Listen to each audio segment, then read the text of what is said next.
رش الزيت جوه الفريزر.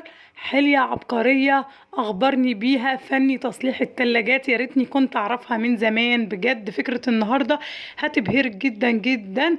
الفكرة دي قال لي عليها فني اللي هو بيصلح التلاجات، قال لي بصي يا مدام كده عايزة ترتاحي وتريحي دماغك، هترشي شوية زيت جوه الفريزر. انت تلاجتك من النوع القديم اللي هو بتاع زمان كده، اللي هي بتعمل تلج كتير كتير كده وبتلزق الحاجة في بعضها وما بتبقيش عارفة تتصرفي ازاي.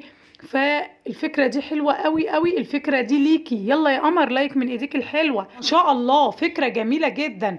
هتضيفي الزيت جوه الفريزر بالطريقة اللي احنا شايفينها دي بعد ما تكوني فصلتي التلاجة عندك خالص ونضفتيها كويس. تضيفي بقى شوية زيت كده في الأرضية بتاعة الفريزر، وتجيبي بقى قطنة، تمام، وتمسحي بقى الفريزر بمسحة بسيطة كده من القطنة. مش هتعمل معاكي تلج خالص ولا اي حاجة، وعمرها ما هتتلج من الجوانب ولا الارضيه، لا هتتلج لك الحاجه اللي انت هتضيفيها في الفريزر، وفي نفس الوقت الفريزر مش هيتلج ولا هيعمل معاكي تلج. جربي بس الفكره دي بجد تحفه تحفه، سهل عليكي كتير. انا واحده من الناس كنت عشان اجيب حاجه من الفريزر من كتر التلج اللي كان ماسك فيها كنت بفصلها وافضل كده بعدها بيجي ساعة عقبال ما افك الحاجة وعقبال ما الفريزر ينزل التلج اللي جواه.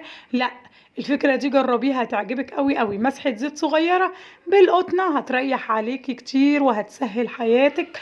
بجد فكرة جميلة قوي قوي قوي. يلا يا قمر لايك من ايديك الحلوة لو لسه ما دوستيش اللايك.